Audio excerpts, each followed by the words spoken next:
Hello students, welcome to smart Galaxy. Students, বহু প্রতীক্ষার ফল, অনেক দিন ধরে অপেক্ষা করছিলে তোমরা যে এএনএম জিএনএমের রেজাল্টটা কবে দেবে। আমি অলরেডি এর আগের ভিডিওতে ঘোষণা করেছিলাম যে এএনএম জিএনএমের রেজাল্টটা সেপ্টেম্বরের লাস্ট উইকে হবে, আমি বলেও দিয়েছিলাম। আর আজকে দুপুরবেলা অলরেডি আপডেট দিয়েছিলাম যে আজকে রেজাল্টটা জানিয়ে দিবে যে কবে রেজাল্ট বেরোচ্ছে। এএনএম জিএনএমের রেজাল্টের পাশাপাশি কিছু নতুন আপডেটও আছে, যেটা তোমরা হয়তো অনেকে খুশি হবে এই আপডেট পেয়ে, কারণ তোমাদের যে প্রশ্ন ভুল সংক্রান্ত যে সমস্যা ছিল সেই সংক্রান্ত সমস্যা নিয়েও আলোচনা করেছে এবং সেটা তোমাদেরকে জানিয়েছে। তো সেই বিষয় সম্পর্কে বলবো, তার আগে বলে দিই এর পরবর্তী স্টেপগুলো কী হবে রেজাল্টের পরে। তোমরা আগে আগামীকাল রেজাল্টটা দেখো, রেজাল্টটা কীভাবে দেখবে সেটাও বলে দেবো, এবং আগামীকালও একটা ভিডিও আসবে যেটাতে আমি রেজাল্ট যারা দেখতে পাচ্ছ না তাদের সমস্যা সম্পর্কে বলবো। পাশাপাশি কন্টিনিউয়াসলি ভিডিও আসবে যেখানে আমি তোমাদেরকে বলে দেবো যে এর পরবর্তী স্টেপগুলো ঠিক কী কী হবে এবং কী কীভাবে তোমাদেরকে যেতে হবে এবং কীভাবে তোমরা কলেজ চুজ করবে, সমস্ত বিষয়গুলোই বলে দেবো। তো এর জন্য তোমরা কী করবে, স্মার্ট গ্যালাক্সিকে সাবস্ক্রাইব করে রাখবে আর বেল নোটিফিকেশনটা অন করে রাখবে, যাতে যখনই ভিডিওটা আসবে তোমাদের কাছে যেন সঙ্গে সঙ্গে পৌঁছে যায়, যাতে তোমরা পিছিয়ে না পড়ো। অনেকে ঠিকঠাক কলেজ সাজানোর জন্য বা ভুল ইনফরমেশনের জন্য অনেকে ঠিক জায়গা মতো পৌঁছায় না। তো এএনএম জিএনএমের রেজাল্টটা আগামীকাল ঘোষণা হচ্ছে, তোমরা এটা নোটিশ অলরেডি পেয়ে গেছো। যারা পাওনি তাদের জন্য বলে দিই যে এএনএম জিএনএমের আগামীকাল অর্থাৎ আগামীকাল 24/9/2024 রেজাল্টটা পেয়ে যাবে। তো তোমাদের অফিসিয়াল যে ওয়েবসাইটটাতে যে দিয়েছে নোটিশটা, সেই নোটিশটা তোমাদের একবার দেখিয়ে দিচ্ছি, অফিসিয়াল নোটিশটা। তো এখানে দেখো, তোমরা এখানে দেখতে পাচ্ছ West Bengal joint entrance examination board, যেটা দেখো আজকেরই তোমাদের 23/9/2024 আজকের নোটিশ।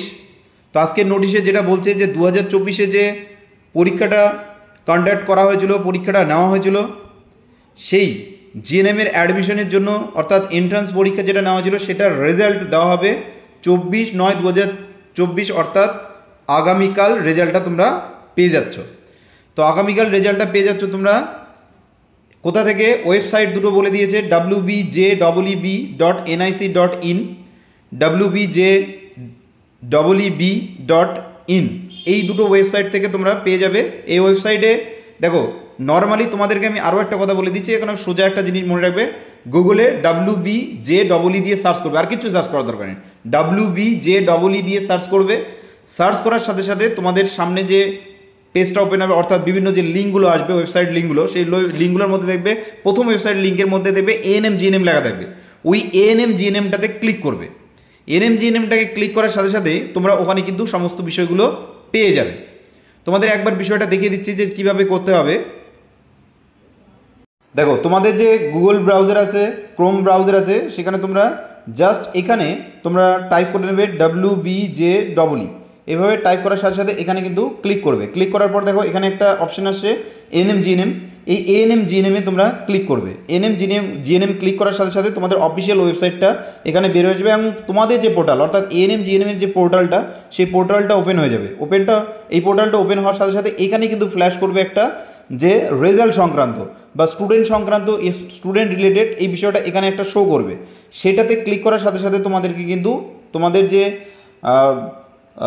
যে এনরোলমেন্ট নাম্বার অর্থাৎ তোমাদের যে রেজিস্ট্রেশন নাম্বার, সেই রেজিস্ট্রেশন নাম্বার এবং যে বিষয়গুলো থাকে সেগুলো জিজ্ঞাসা করবে। তো রেজিস্ট্রেশন নাম্বারগুলো তোমরা এখানে এন্টার করে দিবে, সমস্ত রেজিস্ট্রেশন নাম্বার এবং যাবতীয় যা থাকছে, তোমাদের পাসওয়ার্ড, এবং পাসওয়ার্ডটা হয়তো বার্থডে বা এরকম কিছু চাইবে, তো সেটা রেজিস্ট্রেশন নাম্বার এবং পাসওয়ার্ড দিয়ে দিলে তোমরা কিন্তু সেখানে সমস্ত কিছু পেয়ে যাবে। র্যাঙ্ক কার্ড, স্কোর, কোনটাতে কী র্যাঙ্ক পাচ্ছ সেটা ডাউনলোডও করতে পেয়ে যাবে। এখান থেকে কিন্তু সমস্ত ওয়েবসাইট থেকেই সমস্ত কিছু পেয়ে যাবে। এবার তোমাদের আরেকটা জিনিস তোমাদের আমি এখানে বলে দিই, জানিয়ে রাখি, যে যারা এখনও দেখো নোটিশটা পাওনি তারা এইটাতে ক্লিক করবে। দেখো এই যে এখানে এইটাতে ক্লিক করলে তোমরা কিন্তু নোটিশটা পেয়ে যাবে, আজকে যে রেজাল্টের নোটিশ বলে দিয়েছে রেজাল্ট রিগার্ডিং। এবার দেখো তোমাদের যেটা হচ্ছে, যে বিষয়টা হচ্ছে সেখানে হলো তোমাদের কিন্তু 5 মার্ক যুক্ত করবে, যেটা তোমাদেরকে বলতে চাইলাম যে তোমাদের একটা এক্সট্রা ইনফরমেশন রয়েছে, সেটা হলো তোমাদের কিন্তু 5 মার্কস যুক্ত করবে। কোশ্চিন রিলেটেড যে প্রবলেমটা ছিল, ভুল প্রশ্নপত্র, সেই প্রবলেমটার জন্য তোমাদের হচ্ছে 5 মার্কস কিন্তু এক্সট্রা তোমাদেরকে কিন্তু দিয়ে দেবে, ঠিক আছে? এটা তোমরা কিন্তু পেয়ে যাবে। এই দিয়ে তোমাদের কিন্তু স্কোর বা র্যাঙ্ক কার্ডটা হবে কালকে, তোমরা আগামীকালই দেখতে পাবে এই জিনিসটা। তো তো পরবর্তী যে ভিডিওসগুলো প্রত্যেকটা স্টেপ টু স্টেপ আমি সমস্ত কিছুটাই বলে দেবে। তোমরা স্মার্ট গ্যালাক্সি সাবস্ক্রাইব করে রাখো আর বেল নোটিফিকেশনটা অন করে রাখো। কালকের জন্য সবার জন্য অল দ্য বেস্ট থাকলো। ঠিকঠাক করে ঘুমিয়ে নাও এবং কত নাম্বার পেলে তুমি কাউন্সিলিংয়ের জন্য ফর্ম ফিল আপ করবে সেটা আমি আগামীকাল ঠিক তোমাদের বলে দেবো, ঠিক আছে?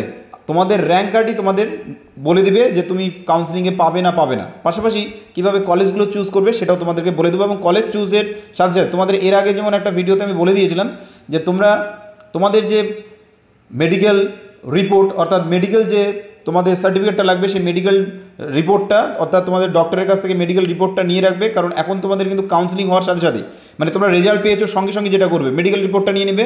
এবার কাউন্সিলিং হওয়ার সাথে সাথে তোমাদের কিন্তু সিট বুকিং করার জন্য কলেজে যেতে হবে এবং সিট বুকিং করার সময় কলেজ থেকে আগের বছর নিয়েছিল 1000 রুপিস, ঠিক আছে? এই বছর কত নেবে এটা কলেজ ওয়াইজ নির্ভর করবে কোন কলেজে কত নেবে।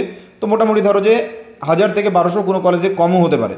তো এই জায়গাটা অ্যাডমিশনের এই যেটা সিট বুকিংয়ের জন্য নেবে এটাই তোমাদের খরচ থাকবে, একমাত্র খরচ যেটা সরকারি গভর্নমেন্ট কলেজে মানে গভর্নমেন্ট কলেজে যেটা। তো গভর্নমেন্ট কলেজে চান্স পেলে আশা করি তোমাদের কোনো খরচ হবে না। আর হোস্টেলের ব্যাপারটা এবং যাবতীয় সমস্ত রিলেটেড ইস্যুসগুলো অলরেডি বলে দিয়েছিলাম আমি যে তোমাদের হোস্টেলের যদি প্রথম বছরই হোস্টেল পেয়ে যাও তাহলে তো তোমাদের হোস্টেলের খরচ তেমন লাগে না, 5-7 টাকার মতো খরচ থাকে আর মান্থলি। আর যদি হোস্টেল না পাও প্রথম বছর তাহলে প্রথম বছর তোমাদের বাইরে থাকতে হবে, সেটার জন্য চিন্তা করতে হবে না, তোমরা বিভিন্ন স্কলারশিপগুলো পেয়ে যাবে। তো আজকে যে নোটিশটা ছিল নোটিশটা তোমরা এখান থেকে গিয়ে ডাউনলোড করে নিতে পারো যে ওয়েবসাইটটা বললাম সেই ওয়েবসাইটটা থেকে, ঠিক আছে? তাহলে আগামীকাল তোমাদের আবার আসবো এই সেম ইস্যু নিয়ে এবং তোমাদের যে কত পেলে তোমরা দেখাতে পারবে, আমি সন্ধ্যার দিকে আবার ভিডিওটা করবো যে কত পেলে তোমরা কাউন্সিলিংয়ে যেতে পারবে এবং তোমাদের পরবর্তী স্টেপগুলো কী হবে সেগুলো জানিয়ে দেবো।